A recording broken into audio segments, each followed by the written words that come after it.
Hi guys, welcome to our channel. நான் உங்கள் அம்மு. நான் உங்க அக்ஷயா. நல்லா இருக்குல்ல? நல்லா இருக்கே. இது நல்லா இருக்கே. நம்ம வந்துட்டு இப்போ என்ன செய்ய வந்திருக்கோம் அப்படின்னு பார்த்தீங்கன்னா, இந்த விலாகில் வந்து நம்ம தச்சுக்கு தேர்டு மொட்டை அடிக்கிறதுக்கான விலாக் தான் ரொம்ப ரோலிங் ஆகுது. ஏதாவது பேசுனீங்கன்னா நான் மேனேஜ் பண்ணிக்குவேன்.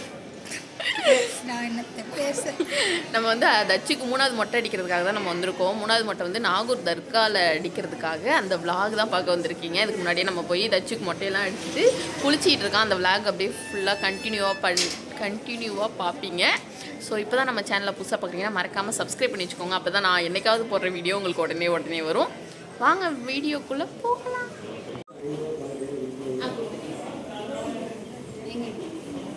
200 சேஞ்ச் வச்சுருக்கீங்களா? நேனா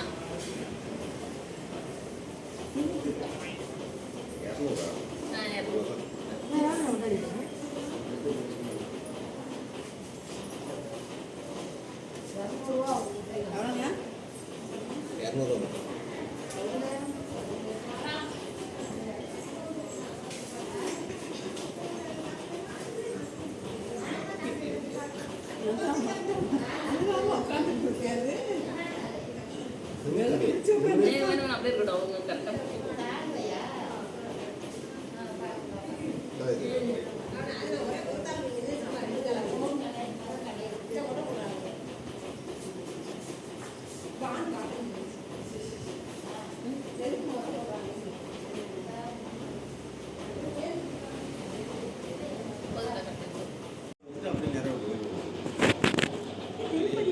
படியே திரும்ப லெஃப்ட்ல பாத்ரூம் இருக்கு, நீட்டா இருக்கும். ஆச்சு.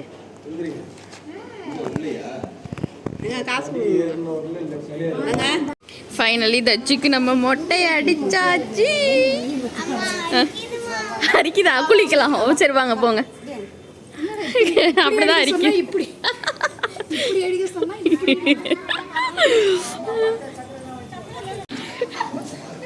ஏய் அழகு போட்ட.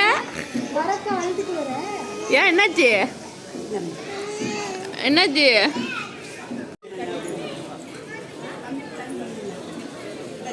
ஃபைனலி நம்ம குட்டி குண்டுக்கு மொட்டை அடிச்சாச்சு. 3வது மொட்டை இருந்துச்சு. இவ்வளோ நாள் நிறையா முடிய வச்சுட்டு கூகுளின்னுட்டு இருந்தான். எப்படி செஞ்சுட்டு இருந்தேன்? கூகுளி இப்போ மொட்டை கூகுளி ஆயிட்டான். ஏதாச்சும் இங்கே பாரு, வீடியோ பாரு. அவனுக்கு நிறைய கடையெல்லாம் இருக்கிறனால நிறைய கடை நில்றா, என்னால் தாக்க முடியலடா.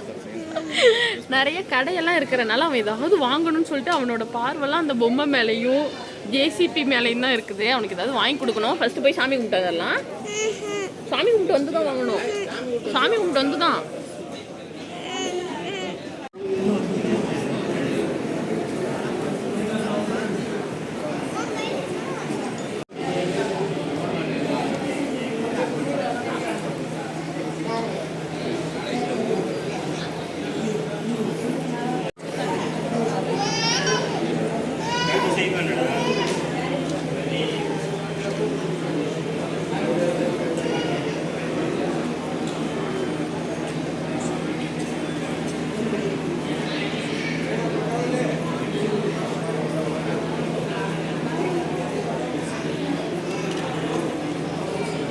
இவ்வளோ நேரம் மூச்சு முட்டை நான் பேசியிருந்தேன். பார்த்தா கேமராவே ஆன் பண்ணலை. ஒரு 10 நிமிஷம் கிட்ட பேசி முடிச்சுட்டு யதார்த்தமாக இப்படி பார்க்குறேன். பார்த்தா அங்கே ஏதோ ஒன்று குறையுதுன்னு பார்த்தா அந்த நம்பர் ஓடும்ல, அது இல்லை.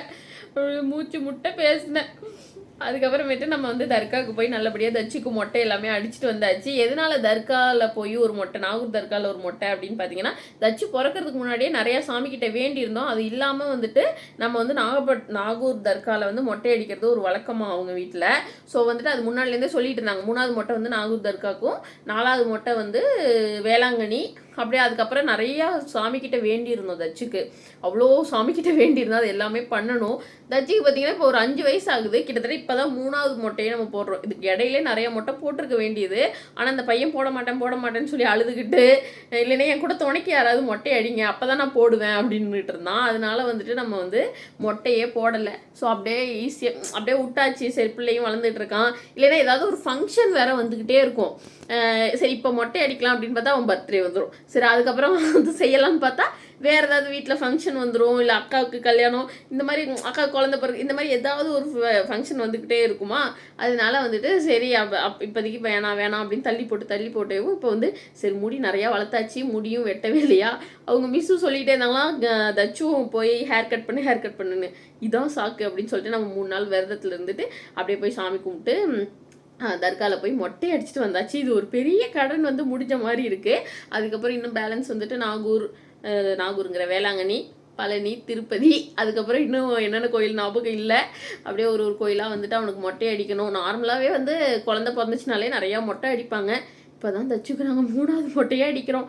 எனக்கெல்லாம் கிட்டத்தட்ட பார்த்தீங்கன்னாக்கா 5th ஸ்டாண்டர்ட் படிக்கிற வரையுமா 6th அடிக்கல, 5th வரையுமே எனக்கு மொட்டை அடித்தாங்க. ஏன்னா எனக்கு 4thலையோ என்னமோ தான் காது குத்துனாங்களா, காது குத்தும் போது மொட்டை அடிக்கணும், தச்சுக்கும் காது குத்தும் போது மொட்டை அடிக்கணும். இதுலேருந்து முடி வளர்க்க ஆரம்பிச்சிட்டா அப்படியே காது குத்தும் போது மொட்டை அடிச்சிக்கலாம் அப்படின்னு சொல்லிட்டு ஒரு பிளானில் இருக்கும். நான்லாம் பெரிய வயசானோடனே மொட்டை அடித்தாங்க.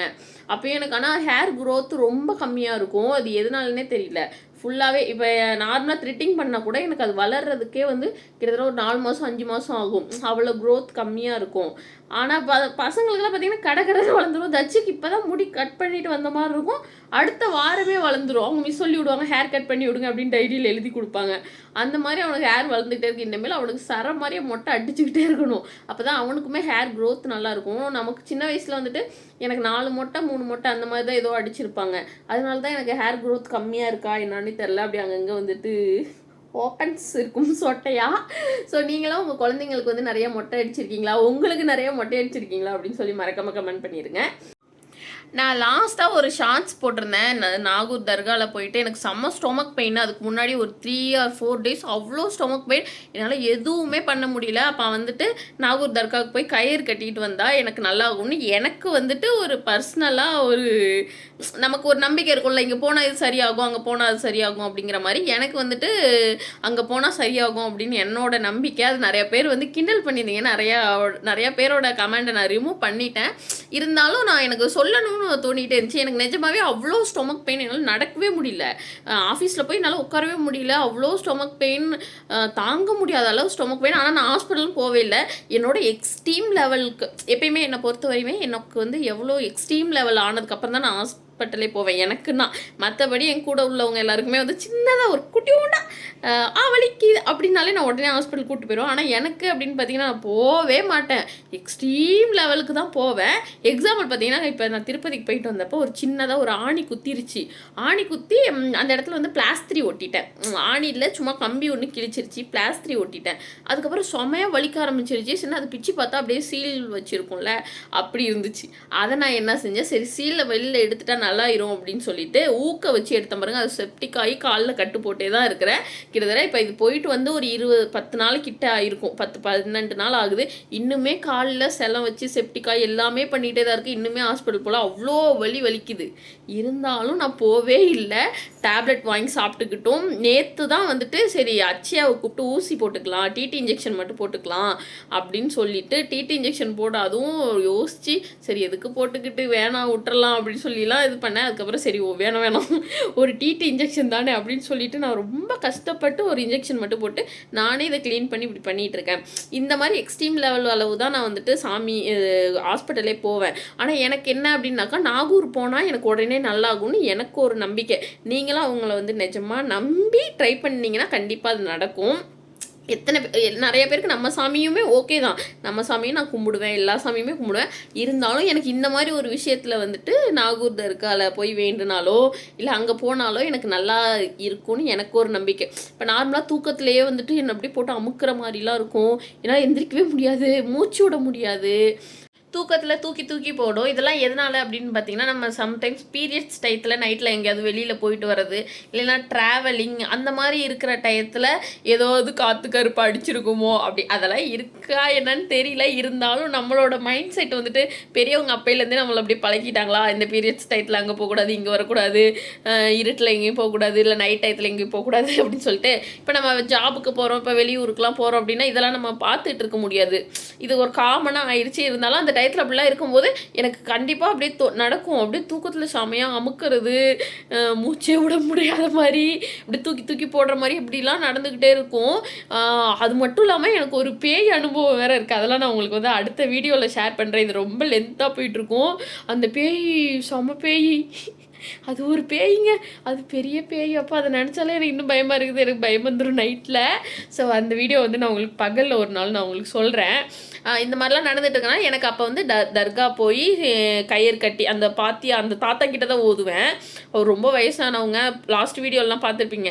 அந்த தாத்தா கிட்ட தான் இப்பயுமே சரி அந்த தாத்தா கிட்ட தான் ஓதுவேன்னா, ஓதி கயிறுலாம் கட்டினேன் அப்படின்னாக்கா எனக்கு நல்லாயிரும். அது என்னோட மைண்ட் செட்டா இல்லை உண்மையிலே அது நல்லா ஆகுதா அப்படிங்கிறதெல்லாம் எனக்கு தெரியாது. நான் அதை போய் ஆராயறதுக்கும் விரும்பலை.